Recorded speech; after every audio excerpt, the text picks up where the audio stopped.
Muy bien, buenas tardes, ¿qué tal? ¿Cómo están todos? Gracias a Dios estamos llegando nuevamente ah, por la transmisión vía Facebook hasta que podamos reunirnos presencialmente. Soy el pastor Sandro Mariluz, pastor de la Misión Cristiana Viva en Lima, Perú, juntamente con mi esposa Nelly, y estamos transmitiendo todos los domingos hasta tener el culto presencial. Es nuestra única fuente para poder llegar no solamente a nuestros hermanos, sino también a la gente que nos ve de otras ciudades y de otros países.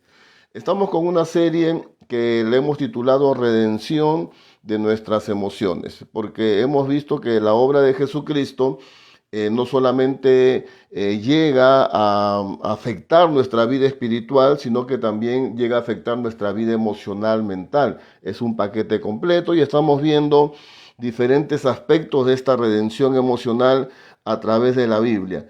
Y quiero empezar con una historia, leí hace algunos años atrás, que ocurrió en Estados Unidos.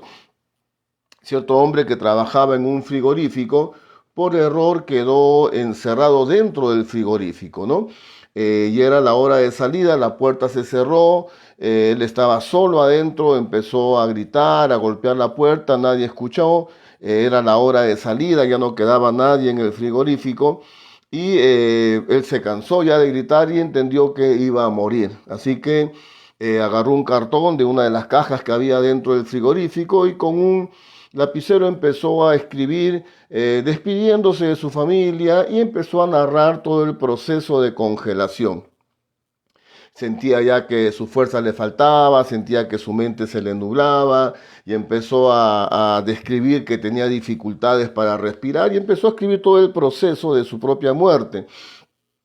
Al día siguiente, dicho y hecho, abren la puerta del frigorífico y encontraron al hombre muerto tirado en el piso.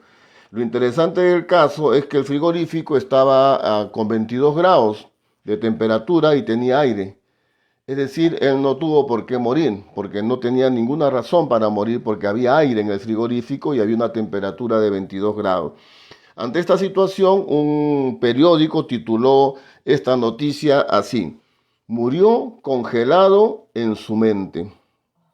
Murió congelado en su mente, simplemente en su mente, porque no tenía por qué morir. Y murió literalmente, obviamente, de un paro cardíaco. Pero esta noticia interesante nos pone a pensar en el poder que tienen los pensamientos, ¿no? El poder de los pensamientos que emanan del cerebro. Y a veces hay confusión dentro del mismo pueblo cristiano, porque otros grupos, otras sectas, otras disciplinas hablan mucho del poder del pensamiento y a veces los creyentes pensamos, como me sucedió en un taller que dicté ayer para España, para Italia, de evangelismo, donde una hermana me preguntó que esto de la meditación, por ejemplo, es de sectas orientales. Y hablar del pensamiento o del poder del pensamiento es hablar de sectas, y no es así. Las sectas, los grupos usan este principio y lo llevan por otras direcciones, lejos de Dios, pero el principio es real, el poder del pensamiento es real. Nuestros pensamientos tienen un poder en lo cerebral, en lo psicológico y en lo espiritual también. Entonces, por eso quiero hablar del poder del pensamiento y no vaya a pensar usted que hablar de poder del pensamiento es hablar de metafísica o hablar de esoterismo. No, no, no, no. Es cierto que ha habido muchos charlatanes esotéricos y estafadores que hablan del poder del pensamiento, pero el poder del pensamiento es real. Las cosas que pensamos y almacenamos y procesamos en nuestro cerebro tienen un poder. Y quiero darte primeramente algunos datos sobre investigaciones últimas ya, porque ahora con el avance de las neurociencias y los escáneres cerebrales y todas las máquinas que hay ahora de última tecnología para estudiar el cerebro, descubren cosas bien interesantes, aunque ya se sabían de antes, ahora se comprueban. Hay un profesor de la Universidad de Wisconsin, el psiquiatra, el doctor Richard Davidson, que ha investigado el poder del pensamiento ya con instrumentos de última generación y dice que el pensamiento altera la información genética, altera nuestro ADN, es decir, hay un cambio fisiológico literalmente en el cerebro dependiendo en qué piensas o en qué ocupas tu mente.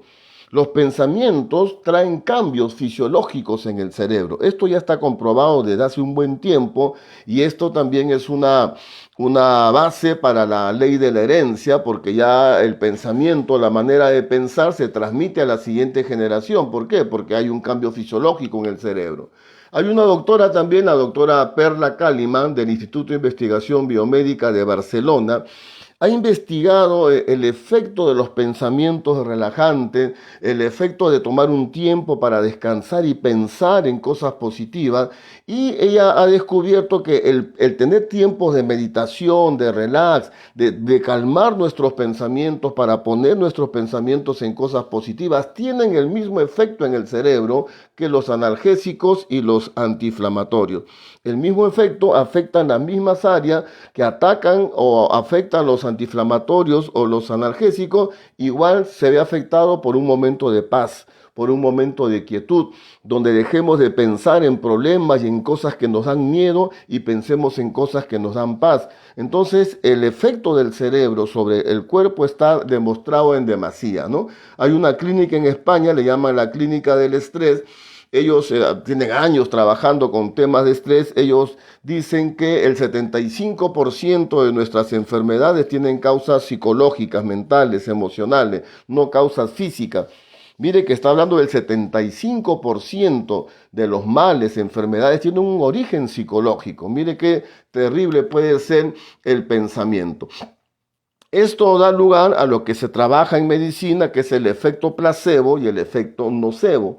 El efecto placebo, ¿qué cosa es? A una persona con cierta enfermedad le dan un medicamento, una cápsula, un jarabe, que en realidad es agua con azúcar, pero le dicen que es lo último para curarlo de su enfermedad, pero es agua con azúcar.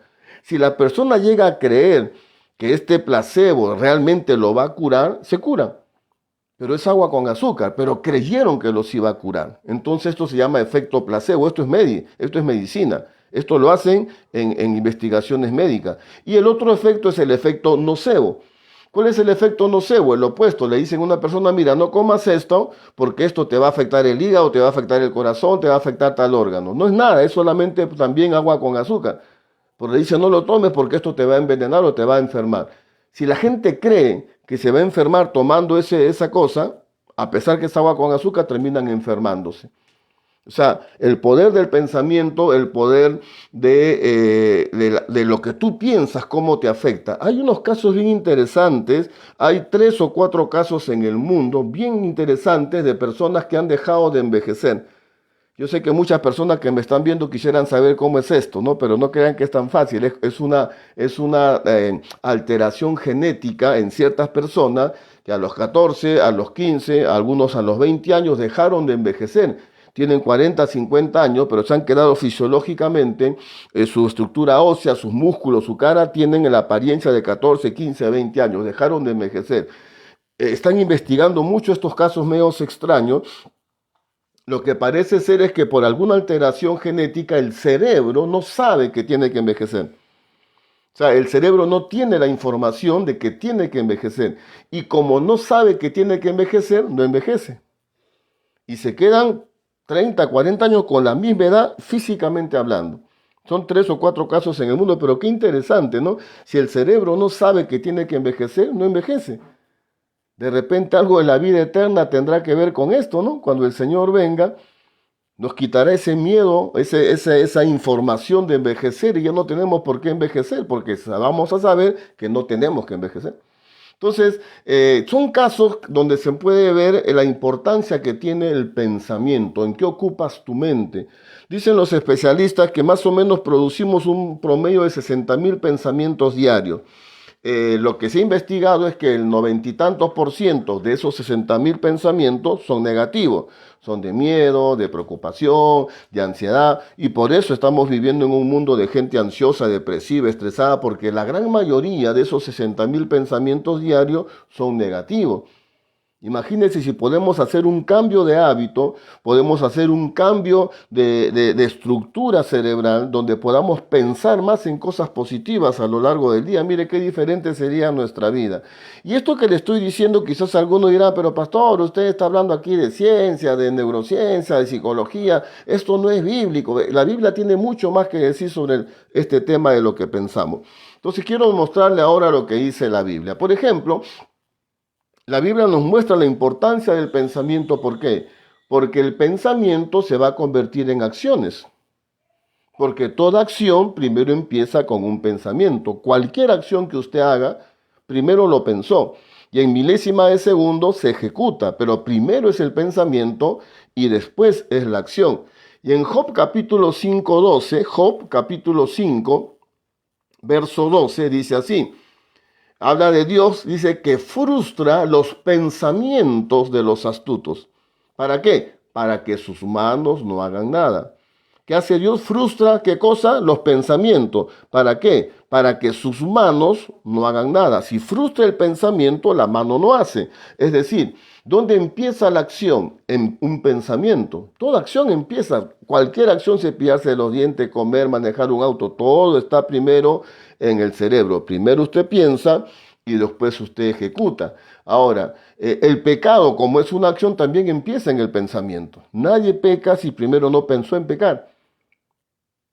¿Entiende? Primero pensó y después pecó. Por ejemplo, en el Salmo 7:14, Salmo 7, verso 14 dice, He aquí el impío concibió maldad en su interior, se preñó de iniquidad y dio a luz engaño.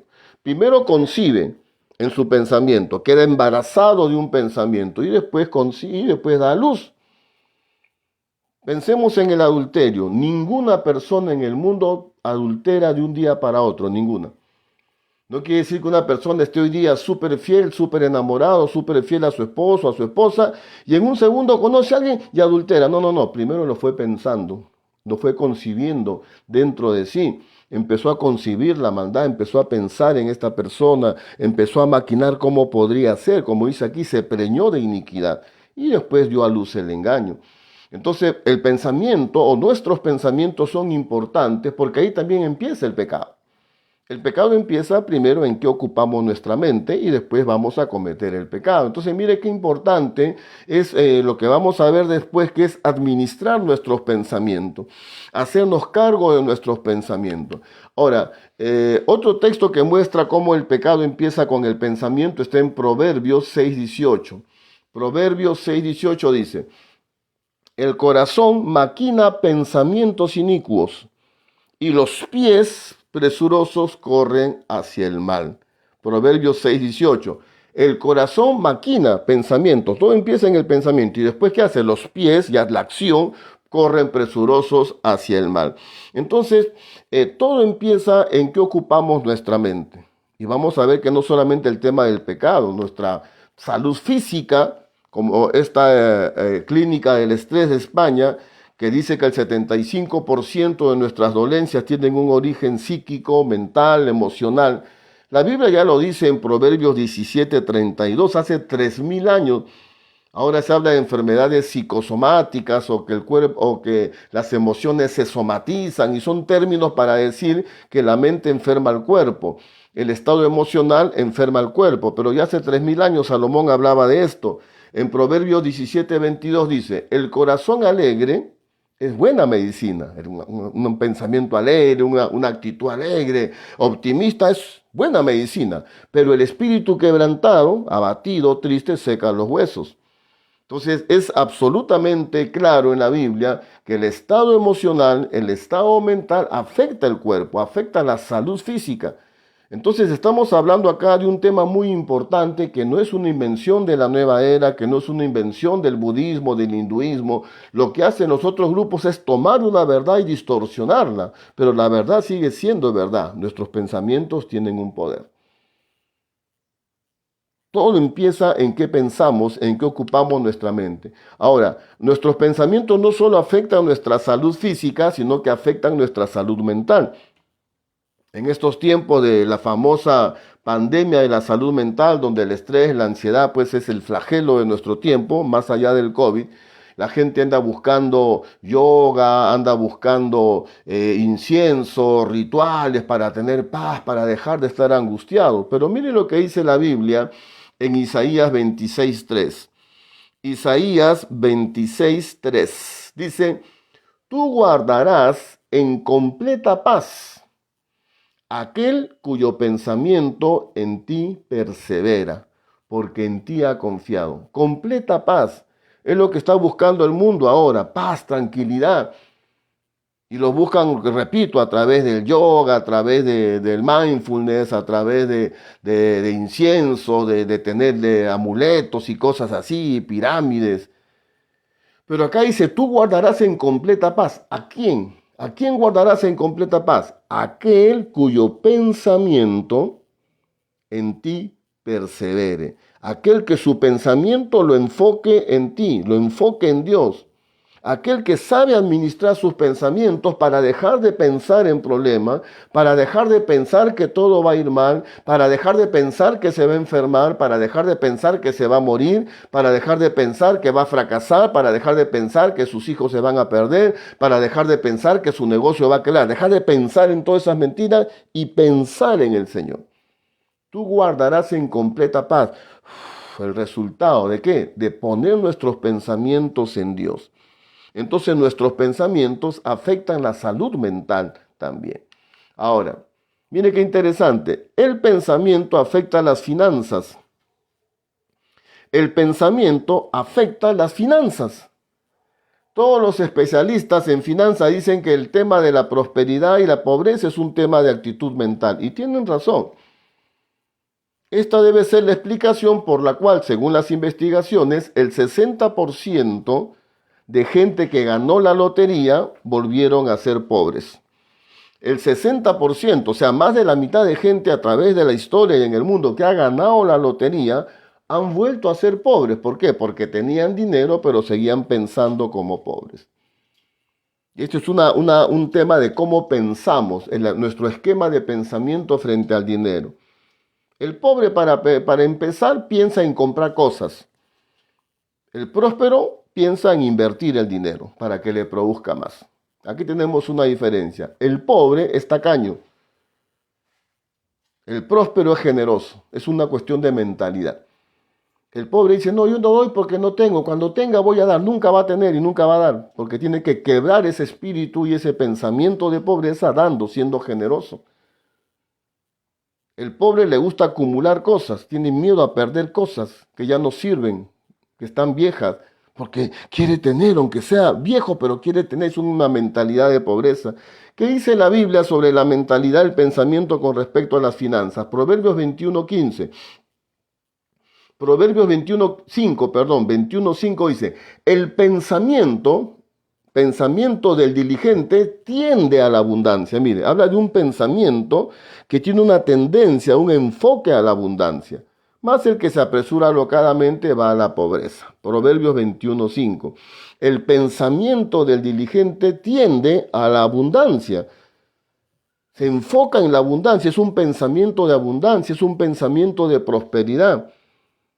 Entonces, mucho de la parte económica tiene que ver con la mentalidad que tenemos. Hay gente que tiene mentalidad de pobre. Y como esa es su mentalidad, así va a vivir, porque tiene una mentalidad de pobre. Hay que cambiar esa mentalidad de pobre por una mentalidad de prosperidad, empezando primero por empezar a dar. Porque esa es la primera característica del pobre, no da. ¿Cómo voy a dar si soy pobre? Pero si quiebra ese pensamiento dando, voy a dar porque yo sé que voy a prosperar, se da cuenta, es un tema de fe, pero que afecta nuestra manera de pensar frente al dinero. El pensamiento afecta nuestra identidad, o sea, nuestra identidad personal, lo que yo soy. En Proverbios 23:7 de Proverbios dice, porque cuál es su pensamiento en su corazón, tal es él. Porque cuál es su pensamiento en su corazón, tal es él. O sea, conforme tú piensas, así eres. Si piensas que eres un inútil, vas a vivir como un inútil. Si piensas que eres un tonto, vas a vivir como un tonto. Si piensas que eres una persona capaz, si piensas que eres una persona hábil, si piensas que eres una persona talentosa, si piensas de ti mismo que eres una persona capaz de hacer grandes cosas, eso es lo que vas a hacer. Conforme piensas dentro de sí, así eres tú. Lo que tú eres, tu identidad, lo marca qué piensas tú sobre ti mismo. ¿Cuáles son los pensamientos recurrentes sobre ti mismo? Entonces tus pensamientos afectan lo que tú eres, afectan tu identidad. Mire qué importantes son los pensamientos. Los pensamientos están acá dando vueltas, se almacenan en el cerebro y después crean una fortaleza. Pero vamos a ver que esto tenemos que aprender a administrar esos pensamientos. Porque ¿quién es el dueño de tus pensamientos? ¿Quién decide en qué vas a pensar tú? ¿Quién decide? ¿Quién decide si vas a pensar que te va a ir mal o vas a pensar que te va a ir bien? ¿Quién decide? ¿Quién toma esa decisión? ¿Quién decide si vas a enfrentar la vida pensando que todo va a salir de lo peor o vas a enfrentar la vida pensando que todo va a ir de lo mejor? ¿Quién decide esos pensamientos? Eres tú. Tú eres el dueño de tus pensamientos, ¿no? Ahora, lo que enseña la Biblia, estamos viendo la importancia que tienen los pensamientos. Todo termina y todo empieza en lo que estamos pensando, en qué pensamos. Ahora, ¿qué enseña la Biblia? Que los pensamientos tenemos que administrarlos, porque los pensamientos vienen, ¿ah? Alguien dijo, dicen que fue Martín Lutero, pero no está confirmado porque lo mencionan de varios autores, pero alguien dijo así: tú no puedes evitar que las aves vuelen sobre tu cabeza, pero sí puedes evitar que hagan un nido en tu cabeza. Tú no puedes evitar que las aves pasen, pero sí puedes evitar que se queden ahí y hagan un nido. Igual son los pensamientos. Los pensamientos van a venir y el diablo es un especialista en mandarte dardos, pensamientos, y todo va a salir mal, te vas a enfermar y te vas a morir y no te va a alcanzar y mira a tus hijos y se van a... El diablo es campeón mandando pensamientos, porque él sabe que todo empieza en el pensamiento. Ahora, ¿qué haces tú con esos pensamientos? ¿Y qué haces tú con los pensamientos que ya fueron instalados en tu mente desde tu infancia? ¿Qué dice 2 Corintios capítulo 10, verso 5? 2 Corintios capítulo 10, verso 5. ¿Qué dice? Derribando argumentos y toda altivez que se levanta contra el conocimiento de Dios, llevando cautivo todo pensamiento a la obediencia de Cristo. Mira, llevando cautivo todo pensamiento a la obediencia de Cristo. Es decir, que tenemos que entrar en una disciplina, es práctica, es ejercicio, donde mis pensamientos, las ideas, los pensamientos que me vienen a la mente, yo los tengo que confrontar con lo que dice Cristo y que obedezcan a lo que dice Cristo. Si tengo un pensamiento ante un desafío, no puedo con este desafío, viene ese pensamiento yo lo confronto con lo que dice Dios, con lo que dice Cristo. ¿Y qué dice Dios en su palabra? Todo lo puedo en Cristo que me fortalece. Entonces, pensamiento, sujétate. Pensamiento que no puedo, obedece a Cristo. Cristo dice que sí puedo. Es un ejercicio de los pensamientos, llevarlos cautivos a la obediencia de lo que dice Jesucristo. ¿Cuáles son los pensamientos que vienen a tu mente? Ay, me voy a morir y me va a ir mal. Bueno, ese pensamiento sujétalo a Cristo, que dice que debes confiar en Él aunque la tierra tiemble. ¿Te das cuenta? Eso se llama en programación neurolingüística switch, hacer un switch, como cuando prendes y apagas la luz, igual. Viene el pensamiento, lo apagas y prendes el pensamiento de Cristo. Viene el pensamiento de temor, aprietas el switch, lo apagas y prendes el pensamiento de la Biblia sobre el temor.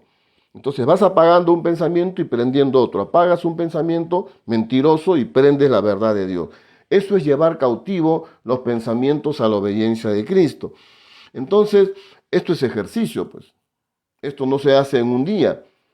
Por eso que el axioma que estamos nosotros haciéndolo transversal en toda esta serie es: tu sanidad emocional es tu responsabilidad. Jesús ya hizo lo que tenía que hacer. Ahora es tu parte, sabiendo que Cristo ya hizo lo que tenía que hacer, es tu ejercicio, es tu disciplina, es que tú trabajes para contrarrestar esos pensamientos ansiosos que te vienen a la mente, llevándolos cautivos a la obediencia de Cristo. Esto es un trabajo de todos los días. Entonces no es que yo voy a pensar ahora diferente. No, tienes que trabajarlo todos los días, ese ejercicio. Ahora se habla incluso secularmente pues de la famosa gimnasia cerebral, ¿no? neurofitness, le llaman neurofitness, así como la gente se va al gimnasio para ejercitar los brazos, los músculos, igualito, neurofitness, ejercicios para fortalecer nuestra parte mental y emocional. Pero así como usted no va a ir al gimnasio un día y pensar que ya va a tener un cuerpazo así musculoso como el mío en un día, no se puede, le va a tomar tiempo, ¿no es cierto? Igual también usted no puede tener fortaleza mental en un día, pues usted tiene que ir al gimnasio cerebral todos los días. Entonces, otro pasaje que nos habla de lo que es nuestra parte, que es administrar los pensamientos, está en el famoso Filipenses 4.8. Filipenses 4.8 dice: por lo demás, hermanos, todo lo que es verdadero, todo lo honesto, todo lo justo, todo lo puro, todo lo amable, todo lo que es de buen nombre, si hay alguna virtud, si algo es digno de alabanza, en eso pensad. Mire que está diciendo que tú tienes que pensar. O sea, tú puedes decidir en qué pensar. A veces nosotros oramos mal, ¿no? Señor, cambia mis pensamientos. Dios no va a cambiar tus pensamientos. Tú tienes que cambiarlo. Señor, libera mi mente. No, tu mente la tienes que liberar tú. Dice, en eso piensa tú. Jesús ya hizo lo que tenía que hacer. Ahora tú tienes que asumir tu responsabilidad por tu salud mental o tu salud emocional. Entonces acá dice, en cosas buenas, honestas, ese miedo que te viene, ¿está acá? No, entonces sácalo pues y piensa en algo bueno. Ese pensamiento de rabia, de venganza con alguien que te hizo daño, ¿está en esta lista? No, sácalo y piensa solamente en lo puro, lo honesto, lo bueno. O sea, ejercita tu mente en pensar en estas cosas. La ciencia demuestra, la gente que ocupa su mente en pensar en cosas positivas tiene mejor salud mental, salud física, mejora el estrés, mejora la regeneración de las células, se enferma menos, es una serie de beneficios. Gente impía que está pensando en cosas buenas, impíos. Y los creyentes que tenemos la verdad estamos llenos de temores, llenos de ansiedades. ¿Por qué? Porque estamos pensando en los problemas, estamos pensando en lo que nos falta, estamos pensando en la cuenta, estamos pensando en lo que tenemos que resolver, en lugar de tomar un tiempo de ocupar nuestra mente en todo lo bueno, lo puro, lo honesto, lo de buen nombre, lo amable. Ahora, hay un ejercicio que es espectacular. Y a raíz de lo que me comentó esta hermana puertorriqueña ayer en el taller que dicté para España e Italia, pastor, pero la meditación es del budismo, del hinduismo. ¿Cómo es esto? ¿Qué tiene que ver con el cristianismo? Señores, escúchenme. La meditación no la inventaron los budistas. La meditación no lo inventaron los hinduistas. La meditación no lo inventaron los Hare Krishna, la nueva era. No. La meditación está en la Biblia. Es una herramienta que nosotros no estamos usando, que es otro problema. La Biblia una y otra vez dice que hay que meditar, ¿o no? Por ejemplo, Salmo 104, 34. Salmo 104, 34. Dice, dulce será mi meditación en él. Yo me regocijaré en Jehová. Dulce será mi meditación en él. Mira, aquí no está hablando de orar. No está hablando de interceder, está hablando de meditar en Él, pensar en Él, poner nuestra mente en Él. Eso es meditar. Claro, la nueva era, los budistas ponen su mente en los pajaritos, en la naturaleza, en el sonido del río, y aún así mejoran, ¿eh? Porque está demostrado, eso no se puede negar. Un científico llamado Andrew Newber, neurocientífico, ha investigado el poder de la meditación en hinduistas, en budistas, y su salud física es mucho mejor. Eso no se puede negar. Esa gente medita en la planta, medita en los pajaritos y tienen mejor salud. Claro, están dejando de pensar en problemas para pensar en cosas buenas. Ahora imagínense si ese ejercicio lo hacemos pensando, como dice aquí, pensando en él. No pensando en los pajaritos, sino pensando en el río y cómo suena el mar. No. Dice, dulce será mi meditación en él, pensar en él. No estamos hablando aquí de orar. No estamos hablando aquí de interceder. No, estamos hablando de tomar un tiempo donde respiras lento. Respiración es de los hinduistas. No, respirar es bueno, es algo físico, es oxigenar tu cerebro. Respirar profundo y lento es bueno para la salud, eso no es religión. Tomar un tiempo para y pensar en Él. Señor Jesús, oh Jesucristo precioso. No oras, no intercedes, no pides nada. Estás pensando en Él o en su palabra, porque hay otro salmo también, el Salmo 119, verso 97. 119, 97 dice, oh, cuánto amo yo tu ley. Todo el día es ella mi meditación. No está hablando de aquí de orar, de interceder, está hablando de meditar en la palabra. Tomar un tiempo no para orar, en la clásica oración que hacemos, sino para meditar. Repito, si gente impía mejora su salud pensando en los pajaritos, imagínense cómo va a mejorar nuestra salud física y emocional si pensamos en el Señor y su palabra. Esto es un ejercicio de todos los días. Tomar tu tiempo en la mañana, tranquilo, Señor Jesucristo, bendito sea tu nombre, Señor Jesús. Simplemente, Señor Jesús, meditar en Él, meditar en sus promesas, meditar en su palabra. Ahora, ¿qué es interesante? Mire que esto es bien interesante. Las dos palabras hebreas que se traducen en la Biblia, meditar, las dos palabras que se pueden traducir meditar, también se traducen hablar. O sea que meditar también puede ser hablar. Entonces, ¿qué dicen las religiones orientales? Para concentrarte, ¿para qué? Porque no es fácil meditar, porque la mente va por aquí, va por allá, ¿no es cierto? La mente se distrae, usted quiere sentar, voy a pensar en Dios y ya está pensando en el recibo, en los hijos, en los problemas. O sea, la mente se distrae. Las religiones orientales dicen, para que puedas concentrarte mejor tienes que hablar y decir un mantra. Om, Om, ¿no? Hare Krishna, Krishna, Krishna, ¿no? Empiezan a hacer un mantra, es una palabra que repiten. Eso cerebralmente les ayuda a enfocarse en su Dios. Ahora imagínense si usted invoca el nombre del Señor, que es otra parte que la Biblia dice, invocar. Invocar necesariamente no es orar, invocar es llamar. Señor Jesús. Oh, Señor Jesús, Señor Jesús, Señor Jesús. El pronunciar el nombre del Señor te ayuda a concentrarte en Él, porque meditar también es hablar. ¿Entiendes? Se da cuenta cómo las religiones orientales toman versículos y toman conceptos bíblicos y lo distorsionan, lo alejan de Dios. Pero esos conceptos están en la Biblia. La Biblia habla de invocar su nombre. No está hablando de orar, interceder o pedir por tus necesidades. Invocar su nombre es llamarlo a Él. Dice la Biblia que cuando Pablo fue a Éfeso, los seguidores de Diana de los Efesios se pasaron 4 horas solamente diciendo esto. Grande es Diana de los Efesios. Grande es Diana de los Efesios. Grande es Diana de los Efesios. Se pasaron 4 horas simplemente invocando el nombre de Diana. ¿Qué es lo que hace la gente cuando reza el rosario? Una y otra vez repite lo mismo. Son prácticas que parten de una verdad, distorsionadas, pero parten de una verdad.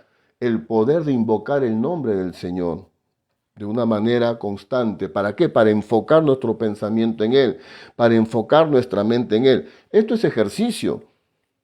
Señor, cambia mi mente. Dios no va a cambiar tu mente. Tú tienes que cambiarla. Tienes que tener disciplina y tener tus ejercicios todos los días de respirar tranquilo, invocar el nombre del Señor, pensar en Él. Tú guardarás en completa paz aquel cuyo pensamiento en ti persevere. Persevere quiere decir que hay lucha.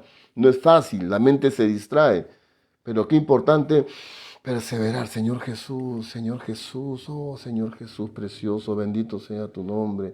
Señor Jesús, no pides nada, no intercedes por nadie, simplemente estás meditando en Él, meditando en su palabra, estás invocando su nombre. Este es un ejercicio espectacular, porque haciendo este ejercicio tú vas programando tu cerebro para que te haga caso. Vas programando tu cerebro para que te obedezca, para que no piense en cualquier pensamiento que venga, sino que piense en lo que tú quieres que piense. Es administrar los pensamientos. Vas ejercitando el músculo cerebral, vas ejercitando tu voluntad para pensar en lo que tú quieres pensar. Entonces vienen los pensamientos, ay, el problema, y ahora, y no sé qué. No voy a pensar en eso, voy a pensar en las promesas de mi Dios. Tú aprendes a administrar tus pensamientos para que no caigas en ese círculo vicioso de pensamientos ansiosos, pensamientos de miedo, pensamientos de fracaso, que son los que vienen más a nuestra mente. Cuando tú te ejercitas, vas a poder tú administrar tus pensamientos y decidir Pensar en todo lo bueno, todo lo honesto, todo lo puro, todo lo que es digno de honra, en eso voy a pensar. Pero esto no es automático. Esto no ocurre de un día para otro. Esto es disciplina, es neurofitness, es ejercitarte en tu cerebro y ejercitar tu voluntad para que tus pensamientos los administres tú y no que ellos te administren a ti. Tú controlas tus pensamientos para que tus pensamientos no te controlen a ti. Esto es ejercicio. Por eso repito, mucha gente no logra los cambios que debería por flojos, por negligencia, porque prefiere decir, Señor, cámbiame, pastor, ore por mí. Y eso va a pasar 50 años y no va a haber ningún cambio, porque eres tú el que tiene que ponerte en acción para ejercitarte en administrar tus pensamientos. Todo empieza y todo termina en nuestros pensamientos. Aprendamos a administrar nuestros pensamientos, conforme la Biblia nos enseña. ¿Y quién tiene que hacerlo? Tú. Yo no puedo meterme en tu cerebro para que decidas en qué vas a pensar, eso tienes que hacerlo tú. Entonces hay cosas que ya Dios hizo, ahora hay cosas que te corresponden a ti. Administra tus pensamientos, porque todo empieza y todo termina en tus pensamientos, en qué ocupas tu mente. Señores, entonces le dejo ahí el ejercicio, meditación en el Señor todos los días. Va a ser difícil al principio, te va a costar, pero le vas dando el gimnasio neurofitness, gimnasia cerebral, al final te vas a agarrar destreza en administrar tus pensamientos. Hay gente impía que lo hace con otros pensamientos y le va bien. Imagínense nosotros si podemos tener el ejercicio de tener todos los días tiempo para meditar en el Señor y su palabra. De seguro que su vida va a ser diferente, pero la pelota está en tu cancha. Así que a ejercitarse, señores. Amén. Muy bien, con los miembros de la Misión Cristiana Vive, mañana a las 7 nos reunimos para orar. Como siempre, entren a sus células, el miércoles a las 8 estudiamos la palabra, no se descuide, siga adelante, persevere, disciplínese, priorice al Señor en su vida, priorice su fidelidad, su búsqueda de Dios, no nos descuidemos, señores. Cristo viene pronto y tenemos que estar lo mejor preparados posible. Amén. Vamos a orar para terminar. Padre, en el nombre de Jesús te doy gloria y honra, te bendigo. Gracias, Señor, porque tú has hecho todo lo necesario para darnos los mejores años de nuestra vida. Dice tu palabra que todo lo concerniente a la vida y la verdad y a la piedad tú ya lo hiciste por nosotros. Ahora, Señor, ayúdanos a ejercitarnos en esta disciplina de administrar nuestros pensamientos para que nuestros pensamientos no nos dominen a nosotros. Bendigo a cada hijo tuyo que está acá, Señor, que cada uno de nosotros podamos poner en acción, Señor, estas disciplinas para ser mejores personas, seguros, confiados, intrépidos, sin miedos, sin temores en la vida, confiando que veremos tu gloria y tu gracia siempre, Señor. Oramos por nuestro país, Señor, que en este tiempo tengas misericordia, que ayudes a nuestras autoridades a hacer lo correcto, que se haga lo que tenga que hacerse en el Perú para que el Perú salga adelante como nación en lo espiritual, en lo económico, en lo político, Señor. Ten misericordia, oramos por todos los que están enfermos, nuestro hermano Justiniano Sangama, que pongas tu mano sobre él y lo saques, Señor, de este hospital, lo mismo que el pastor Cardoso, nuestra hermana Katy Mantilla, y todos aquellos que están internados, sufriendo, Señor, que tú los puedas ministrar sanidad para que ellos estén fuertes y sanos con sus familias. Bendecimos a nuestros hermanos, toda necesidad, toda carga, tómala tú en tus manos y danos, Señor, por tu bondad los mejores años de nuestra vida. Te damos gloria y honra, esperamos siempre lo mejor de ti. Bendito seas por siempre en el nombre de Jesús. Amén y amén. Muy bien, comparte el video, cuélguelo en sus redes sociales, que la palabra pueda correr. Seguramente hay alguien que necesite escuchar esta palabra. Nos vemos el próximo domingo a las 5 de la tarde. Bendiciones.